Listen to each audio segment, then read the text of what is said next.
रूपरेखा कुछ इस प्रकार थी कि मेरे भाई जुड़े हुए हैं मुझसे काफ़ी लंबे समय से, और अब हमें लग गया था ये अप्रोप्रिएट समय आ गया है, क्योंकि जो बाता गांव है राजौंद की तरह ही यहाँ पर राजपूत समाज की बहुलता है और कहा जाता है कि भाजपा का वोट बैंक है। तो हमने ये जो धारणा थी वो तोड़नी थी। हमने कहना था कि मुद्दों की राजनीति पे युवा सब एक हैं, क्योंकि मैं मुद्दों की बात करती हूँ, मैं शिक्षा, रोजगार, सड़क, स्वास्थ्य, बिजली, पानी, इन सब की बात करती हूँ, और इसमें हम सब की विचारधारा एक ही मिलती है। तो हम सब की यहाँ से एक सहमति बनी कि हम एक समाज को मैसेज देते हैं सब इकट्ठे मिलके, तो इसीलिए ये प्रोग्राम हुआ। पहले सविता जी आपने नागौर में इसी तरीके का प्रोग्राम किया, आप बाता में कर रही हो, ये बीजेपी के वोट बैंक में ही आप सेंधमारी करने का प्रयास कर रही हो लगातार। क्या दिखाना चाहती हो कांग्रेस को कि टिकट आपको मिले? देखिए, ये ना टिकट जो है, टिकट सामने से आती है। मेरा काम है संघर्ष करना, प्रयास करना।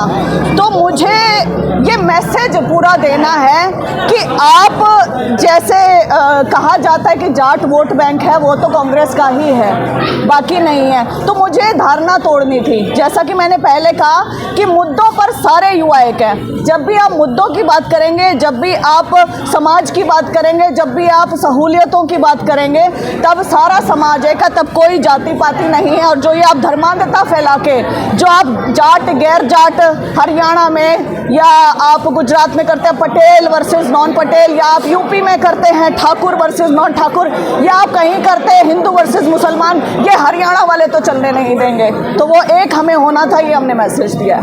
कलायत हल्के में सविता ढूल अपने आप को आज कहाँ पर देखती है? कलायत हल्के में मैं अपने आप को एक वैचारिक, एक ऐसी बेटी और बहन के रूप में देखती हूँ जो कलायत के मुद्दे मुखरता से उठा रही है, और जो कलायत की हितैषी है, जिसका कलायत अपना और वो कलायत किया। बीजेपी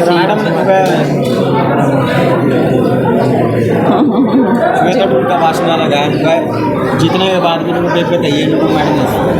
हाँ, ये भाई बहुत ज़्यादा ज़रूरी है जीतने के बाद ना, क्योंकि लोग ना दूरी बना लेते हैं। ऐसे क्या सुरखाब के पर लग जाते हैं भाई एमएलए बनने के बाद कि थम मैडम कहने लग जाओ। तो मेरे साथ जैसे अभी बात करते हैं मेरे सारे भाई, वैसे ही कीजिए। वैसे मैं बाता का धन्यवाद भी करना चाहूँगी कि बाता में ये मेरा दूसरा कार्यक्रम है। पहले बाता में ब्राह्मण समाज ने समर्थन दिया था अपनी चौपाल में बुला के मुझे, और दूसरी बारी अब मेरे सारे सर समाज ने, राजपूतों समेत जिन अगुवाई करी जिन्होंने, उस समय ये बढ़िया दूसरा प्रोग्राम हुआ।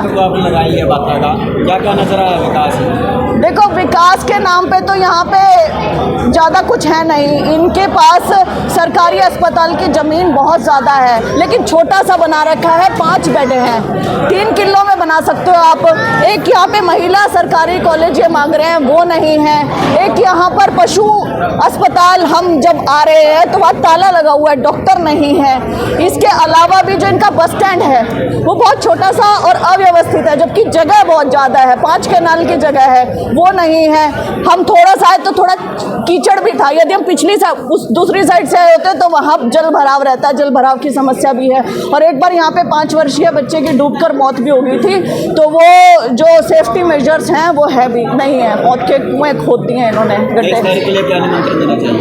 23 तारीख को मैं आप सभी प्रेस के बंधुओं के माध्यम से ये कहना चाहती हूँ कि मैं एक विजय संकल्प समारोह कर रही हूँ गांव सेरधा में, जिसके मुख्य अतिथि हमारे राष्ट्रीय महासचिव और राज्यसभा सांसद श्री रणदीप सिंह सुरजेवाला जी होंगे। उसके लिए मैं हाथ जोड़कर सभी कलायत की जनता को आमंत्रित करती हूँ। लड़कियां भी आई है, यूथ आया है कि हम श्वेता को समर्थन करते हैं, तो उसके जो मुद्दे हैं शिक्षा के ऊपर और रोजगार के ऊपर, इन मुद्दों में कहाँ समर्थन करते हैं श्वेता? बिल्कुल बिल्कुल बिल्कुल, क्योंकि मुद्दों पे ना आप राजनीति नहीं कर सकते। मैंने कहा ना, जब हम टेलीफोन उठाते हैं तो हमें ना बरगलाया जा रहा है, धर्म, जात पात, राजनीति, ऐसी बातें चल रही है, उसको रख देते हैं तो हमें याद आता है ओहो रोटी की ज़रूरत है, भूख लगी भाई, अब तो रोजगार की ज़रूरत है, मकान की ज़रूरत है। तो ये जो बुनियादी मुद्दे हैं, उन मुद्दों पे हम सब एक हैं। ये मैसेज मेरे सब भाइयों ने भी दिया, बाता के भाइयों ने भी दिया, और यही मैसेज मैं तब से दे रही हूँ समाज के लोगों का अंदर। ये कहना है कि यदि श्वेता दुल को टिकट मिल भी जाती है गुटबाजी की शिकार की वजह से, बहुत बड़ी बात है कि अगर श्वेता दुल को टिकट मिल जाती है गुटबाजी की वजह से हारेंगी, ऐसा लोगों का भी कहना है। नहीं नहीं, ऐसा कुछ नहीं है। यदि श्वेता डुल को टिकट मिलती है ना, तो पूरे हरियाणा की सबसे पहली और सबसे बड़े मार्जिन से जीत होगी। ये श्वेता डुल का विश्वास बोलता है, मेरे भाइयों का विश्वास बोलता है।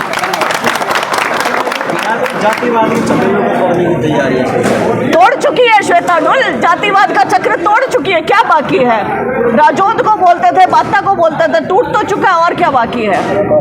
बाता के लोगों का कैसा समर्थन है? बाता को लोगों का देखिए आप, कितना भारी, कितना बढ़िया समर्थन है। बड़े मजबूत मजबूत मेरे भाई दीपक राणा है, रवि राणा है, मनोज कौशिक है, दीपक कौशिक है, गौरव कौशिक है, मेरा सारा राजपूत समाज मेरे साथ, सर्व जाति है, सब मेरे मजबूत मजबूत भाई मेरे साथ खड़े हैं। धन्यवाद।